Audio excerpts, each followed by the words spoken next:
ইন্নাল্লাহা লা ইয়ানজুরু ইলা সুওয়ারিকুম ওয়া আমওয়ালিকুম ওয়ালাকিন ইয়ানজুরু ইলা কুলুবিকুম ওয়া আ'মালিকুম রাওয়াহু মুসলিম।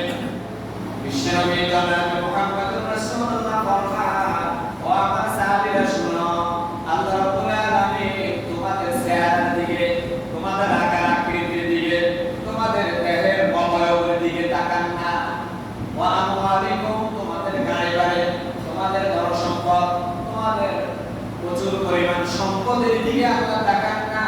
ওয়ালাকিন ইয়ানজুরু ইলা কুলুবিকুম আল্লাহ পাক তোমাদের কলবের দিকে, ওয়া আমালিকুম এবং তোমাদের নেক কাজের দিকে তাকায়। সুবহানাল্লাহ। আল্লাহ পাক আমার আপনার চেহারার দিকে তাকান না।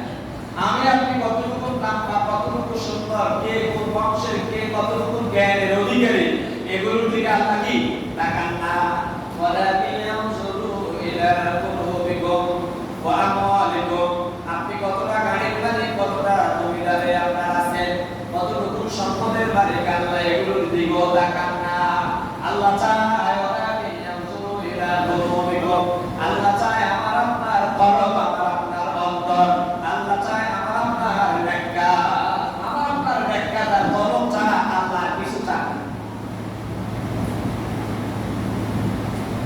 আমার ভাইরা, আল্লাহ রাব্বুল আলামিন 4 নম্বর পারার প্রথম আয়াতে বললেন, লান তানালুল বিররা হাত্তা তুনফিকু মিম্মা তুহিব্বুন।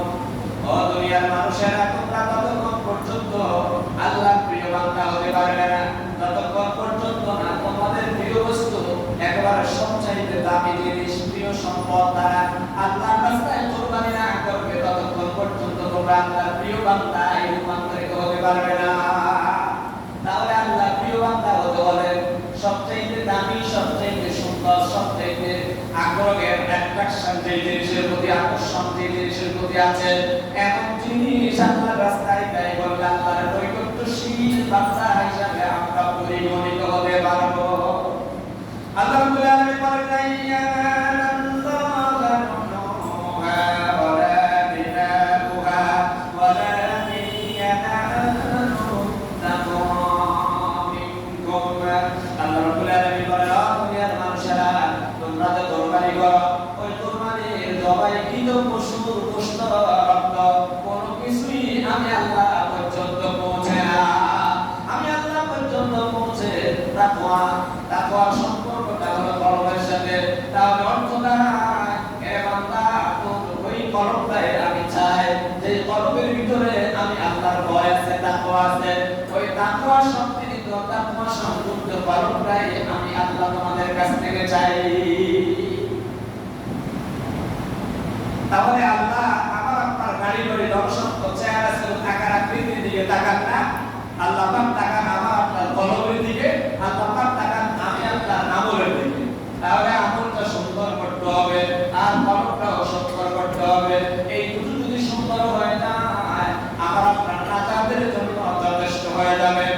আল্লাহ রাব্বুল আলামিন সূরা আশ-শুআরা 9 নম্বর 19 নম্বর পারা 9 নম্বর পৃষ্ঠায় বলেন, ইয়াউমা লা ইয়ানফা'ু মালুন ওয়ালা বানুনা ইল্লা মান আতাল্লাহা বিকলবিন সালিম।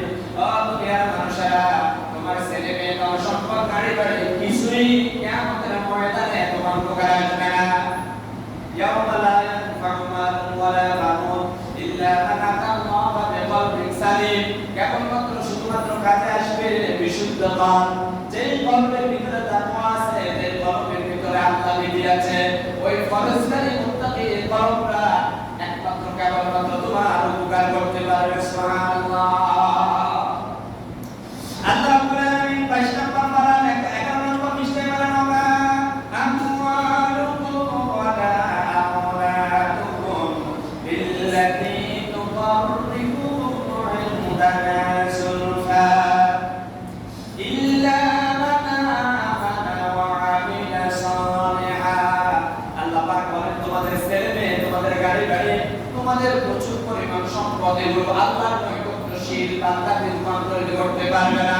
আল্লাহর নৈকট্যশীল বান্দা হতে হলে দুটো জিনিস থাকবে আয়াত অনুযায়ী, একটা হলো ঈমান আর একটা হলো নেক আমল। এই দুটো যদি থাকে, আমি আপনি আল্লাহর প্রিয় সব কিছু করে রইবে, আপনার ছেলে মেয়ে সব কিছু রেখে যাবেন, কোনো কিছুই কাজে আসবে না।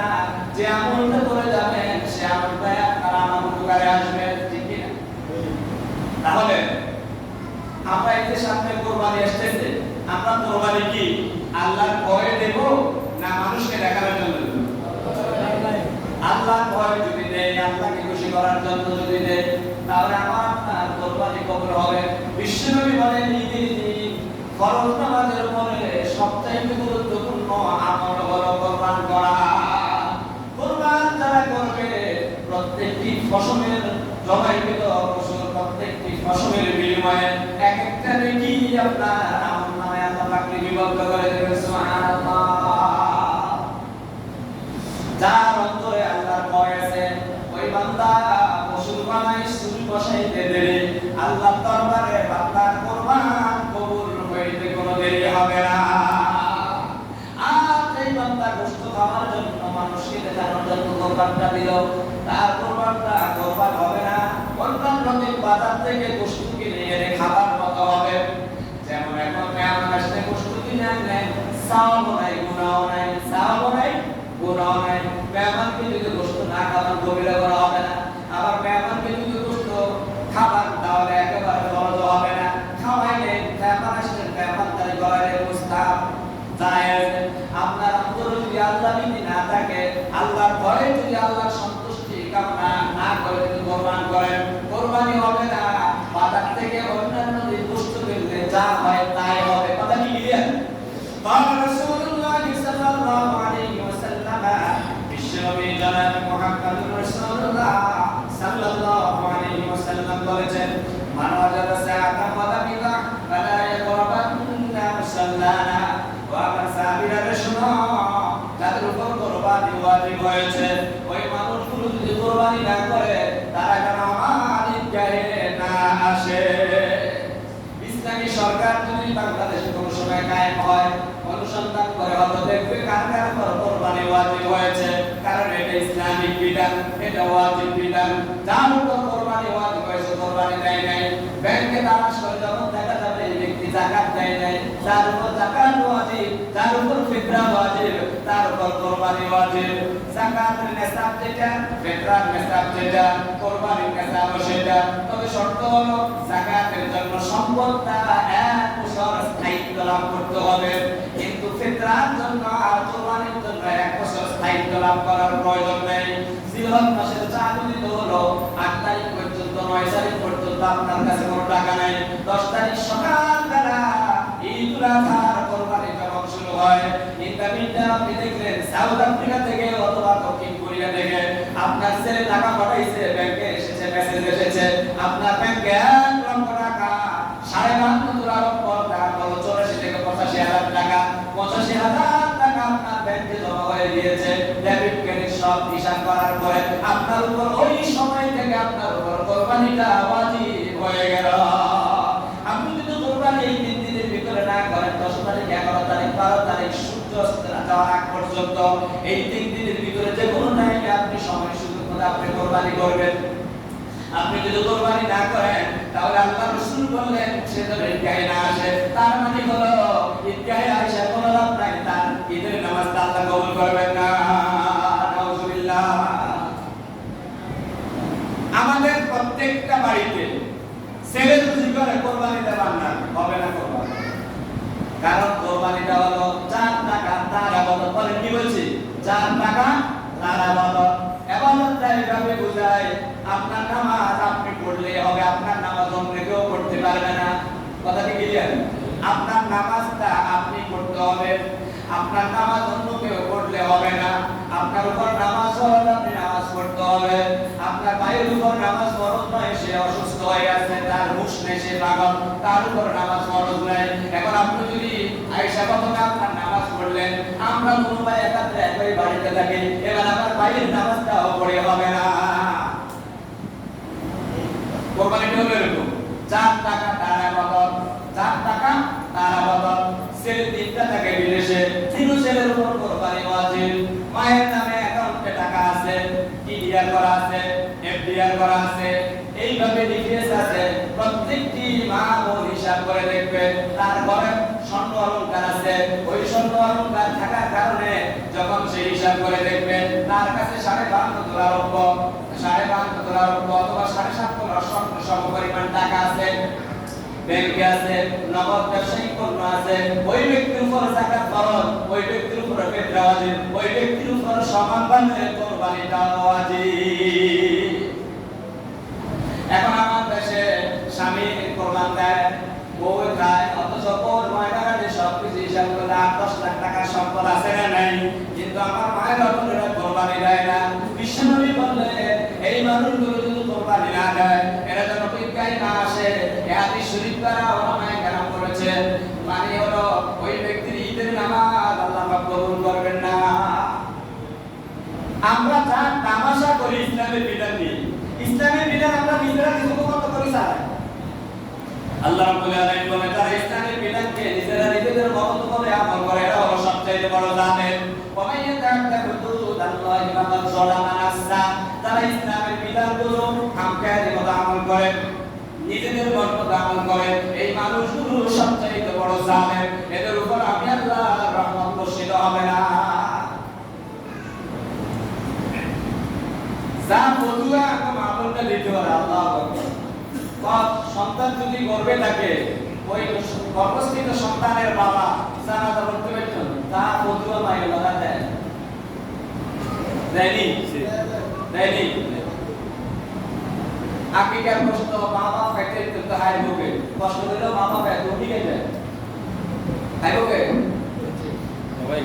তবে নাবালেগ শিশুর পক্ষ থেকে যদি কোরবানি দেওয়া সে কষ্ট পেতে পারবে না।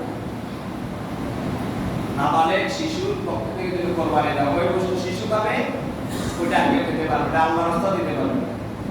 সেটা অনেক লম্বা অবসর, সেটা বলতে হলে আমাকে 10 মিনিট টাইম লাগবে বুঝে বলতে হবে।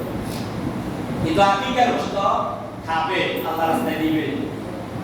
আসুন আমার মায়েরা বোনেরা বাবারা মায়েরা, যার উপর কোরবানি ওয়াজিব সে কোরবানি দিবেন। কিন্তু আমি আমার মায়ের পক্ষ থেকে একটা কোরবানি দিয়ে সেটার অপশন হলো এটা, আপনি ব্যাংকে টাকা পাঠাই করবেন, মা এই টাকার মালিক আপনি, এই টাকার মালিক কে? আপনি।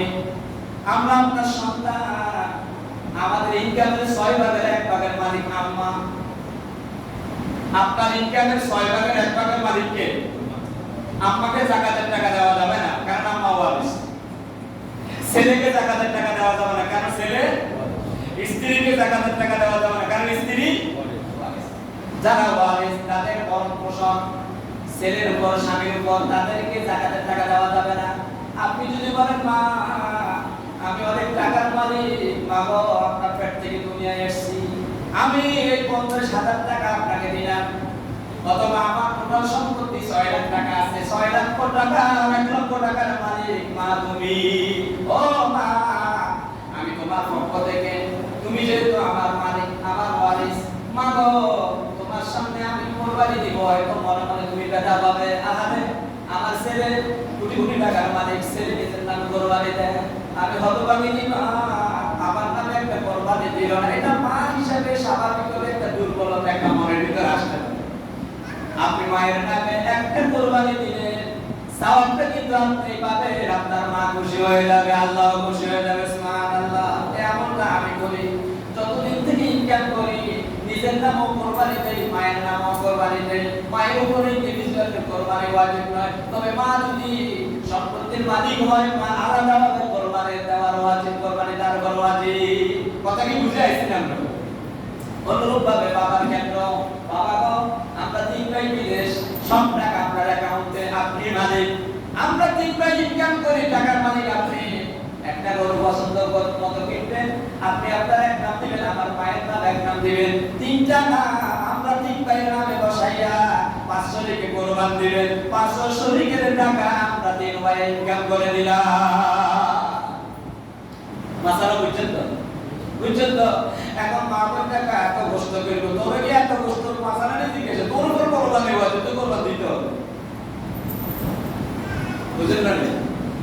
এখন হিসাব করে দেয় 200 লিখে না 160 মাগো মেহমান যারা আইয়ে মোটামুটি হবে না, হবে না।